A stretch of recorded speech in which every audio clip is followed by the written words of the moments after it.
juga bisa berpeluang lebih besar mengalami kanker serviks jika misalnya dulunya menikah atau memulai aktivitas seksual di bawah umur 20 tahun. Karena sebelum berusia 20 tahun ya, jaringan mukosa di mulut rahim kita itu masih sangat sensitif.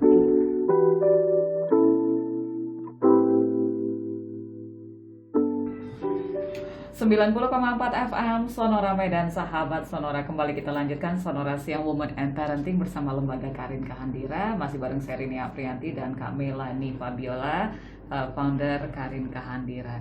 Apa sih yang menyebabkan kanker leher rahim ini ada di kita? Jadi kanker leher rahim ini bisa disebabkan oleh virus ya, infeksi virus atau kuman HPV namanya, kuman papilloma virus. Virus ya, makanya ada vaksinnya ya kalau virus ya. Iya, itu pintar. Cerdas banget memang host Sonora ini ya. Jadi, nah itu disebabkan oleh adanya infeksi HPV tadi ya, human papilloma virus. Kita nyebutnya HPV aja lah ya biar gampang. Tapi di samping itu juga ada beberapa faktor penyebab yang lain, Mbak Rin. Karena kan tidak mungkin kan virus itu serta-merta ada di tubuh kita, pasti kan ada jalan masuknya ya. Yang pertama itu yang paling sering disebut orang adalah punya perilaku seksual yang bergonta-ganti pasangan. Oh, itu benar berarti, nggak mitos? Ya, itu benar ya. Jadi pasangannya mengidap infeksi HPV ya secara tidak sadar, kemudian menularkannya kepada pasangannya. Jadi kalau misalnya kita bergonta-ganti pasangan, maka kita ketularan dari orang ketularan dari kita gitu ya. HPV itu bukan hanya ke perempuan ya, laki-laki juga ada benar, virus, bisa dapat virus itu ya? Benar, sama. Laki-laki juga bisa menderita infeksi HPV ya. Itu lebih dikenal dengan istilah penyakit menular seksual ya, atau disebut orang juga dengan penyakit jengger ayam, kutil kelamin. Tuh, karena bentuknya seperti kutil yang bertumpuk-tumpuk gitu. Sehingga lama-lama seperti kembang kol. Itu atau seperti jengger ayam. Di perempuannya? Di organ kemaluannya. Perempuan apa laki-laki? Perempuan iya juga, laki-laki iya juga. Ya kan? Nah, jadi itu nama virusnya. Jadi tertular dari pasangan seksual kita, terutama resikonya meningkat kalau kita bergonta-ganti pasangan, ya kan? Nah, atau selain dari infeksi HPV tadi, perempuan juga bisa berpeluang lebih besar mengalami kanker serviks jika misalnya dulunya menikah atau memulai aktivitas seksual di bawah umur. Di bawah umur berapa nih? Di bawah umur 20 tahun. Oh. Nah, karena apa? Karena sebelum berusia 20 tahun ya, itu jaringan mukosa di mulut rahim kita itu masih sangat sensitif. Jadi kalau memulai aktivitas seksual terlalu cepat, dikhawatirkan sering lecet, mengalami luka ya. Jadi bolak-balik luka sembuh, luka sembuh, luka sembuh. Nah, nanti pada saat dewasa ya akan terjadi pertumbuhan sel yang tidak normal. Sehingga terjadilah kanker tadi gitu. Kemudian nah, cuma begini nih, kadang-kadang kan tadi kita bilang di awal ya, perempuan yang pengidap kanker serviks ini sering distigma menjadi perempuan gak bener gitu ya. Karena masyarakat tahunya kanker serviks itu terjadi pada perempuan yang suka bergonta-ganti pasangan. Tapi kadang-kadang kita lupa, perempuannya gak bergonta-ganti pasangan, pasangannya yang bergonta-ganti pasangan. Jadi tertular dari pasangan, dari suami yang punya perilaku seksual bergonta-ganti pasangan di luar. Nah, jadi tidak semua sih perempuan penderita kanker serviks itu pasti perempuan yang suka bergonta-ganti pasangan.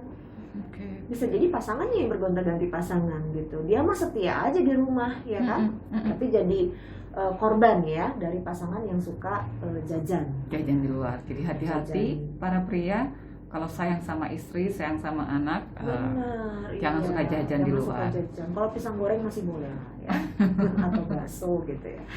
Nah, kemudian resiko kanker serviks juga meningkat jika perempuan tadi punya riwayat infeksi saluran reproduksi di masa mudanya atau di masa remajanya. Makanya kan kita tuh sering ya menghimbau masyarakat, keputihan itu jangan dianggap sepele. Kadang-kadang nih kan kalau masih remaja itu nganggapnya kan bagian dari proses pubertas gitu ya biasa lah keputihan. Tapi kalau keputihannya sudah terlalu banyak, baunya sudah menyengat, warnanya sudah lain, sudah berbeda, kekentalannya juga sudah berbeda gitu ya.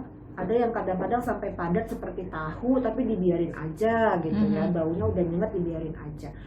Nah karena memang proses dari keputihan ini kan merupakan pertanda ya dari tubuh kita bahwa ada sesuatu yang salah di organ reproduksi kita, tapi kita nggak langsung tangani gitu. Nah nanti ketika kita semakin dewasa, apalagi ketika usia kita sudah lebih lanjut, kan daya tahan tubuh kita sudah menurun. Nah dia bisa berkembang menjadi kanker nanti. Jadi jangan dianggap sepele dengan infeksi daerah kelamin atau perempuan yang pernah mengalami radang panggul.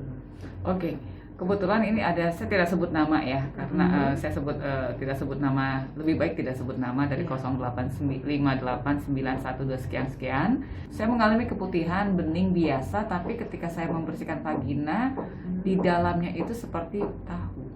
Oh, maksudnya begini, yang keluar konsistensinya biasa, seperti lendir biasa, tapi ketika dibersihkan ke dalam, dimasukin jari ke dalam, yang keluar seperti tahu gitu, padat. Nah, jadi kita perlu tahu dulu nih, yang bertanya apakah sedang hamil atau sedang sedang mendapatkan pengobatan hormonal misalnya, karena itu juga bisa terjadi perubahan pada konsistensi lendir serviks kita, ya kan, ketika kita mengalami perubahan hormonal dalam tubuh. Nah, jadi kalau misalnya kita sedang hamil atau kita sedang mengkonsumsi obat-obatan yang mengandung hormon, ya barangkali ini hal yang biasa, asal warnanya tidak seperti nanah atau bercampur darah, baunya juga tidak bau yang busuk atau menyengat ya, tidak ada rasa gatal atau perih pada saat kita buang air kecil, tidak ada rasa nyeri pada saat kita berhubungan intim ya. Barangkali tidak perlu khawatir berlebihan. Namun saya tetap menganjurkan kalau bisa tetap konsultasi ke dokter atau bidan terdekat, ya kan? Karena biasanya kalau kita sedang hamil atau kita sedang mengkonsumsi obat-obatan hormonal, memang itu bisa juga terjadi gitu, Mbak Rin. Karena kan salah satu cara kerja dari contoh pil KB ya, salah satu cara kerja dari pil KB adalah mengentalkan lendir serviks. Supaya apa? Supaya sperma tidak gampang masuk ke dalam gitu. Makanya jadi saya tanya dulu nih, apakah sedang hamil atau sedang mengkonsumsi obat-obatan yang mengandung hormon. Oke. Saya pakai IUD sudah 2 tahun. Memang IUD ada yang mengandung hormon, ada yang tidak, Mbak Rin. Kalau dia mengandung hormon, salah satu cara kerjanya tetap sama, yaitu mengentalkan lendir serviks. Tapi kalau dia pakai IUD yang tidak mengandung hormon, seharusnya tidak ada pengaruh kepada kekentalan lendir serviks. Berarti kita anggap aja kalau misalnya IUD-nya tidak mengandung hormon, berarti tidak ada perubahan hormon dalam tubuh yang seharusnya mengubah kekentalan lendir serviks. Nah, tapi karena lendir serviksnya warnanya masih normal, baunya tidak berbau busuk menyengat, ya kan? Tidak ada gatal atau perih pada saat buang air kecil, tidak ada nyeri pada saat berhubungan intim dengan suami. Biasanya sih ini masih dalam tahap wajar, tapi bagaimanapun boleh konsultasi ke dokter atau bidan terdekat. Oke, jadi seperti itu Ibu. Ada lagi nggak faktor penyebab kanker serviks ini, Kak Mei? Yang bisa meningkatkan resiko ya, yang bisa meningkatkan resiko adalah kalau perempuannya perokok aktif atau perokok pasif. Ini dua-dua kena nih, maju kena, mundur kena. Bukannya dia ke paru gitu nggak? Jangan lupa Mbak Rin, merokok itu kan mempengaruhi daya tahan tubuh. Kenapa? Karena nikotin yang terhirup oleh kita itu mempersempit dinding pembuluh darah. Kalau dinding pembuluh darah menyempit, maka asupan nutrisi ke organ rahim kita terganggu. Daya tahan tubuh kita juga menurun. Jadi kita lebih gampang terpapar kanker serviks. Jadi di sini dikatakannya kalau kita perempuan perokok aktif itu resikonya 2,5 kali lebih besar mengalami kanker serviks dibandingkan perempuan yang tidak merokok. Perokok pasif juga Mbak Rin, resikonya 1,4 kali lebih besar. Dan kalau kita kaitkan dengan penggunaan kontrasepsi, walaupun angka kejadiannya kecil, tetapi ada penelitian yang membuktikan bahwa kalau kita menggunakan pil KB terlalu lama, itu juga bisa meningkatkan peluang kanker serviks. Kalau kita pakai KB hormon, sebaiknya itu ada masa jeda ya, ada masa rehat gitu. Jadi jangan itu terus sampai 10 tahun pil KB terus gitu. Jadi sebaiknya ada masa istirahatnya, kita berganti dengan alat kontrasepsi yang tidak mengandung hormon. Seperti itu. Kita break dulu ya kami. Oke. Kita masih akan diskusikan hal ini lagi, sahabat Sonora. Saya tertarik untuk membahas mitos dan faktanya.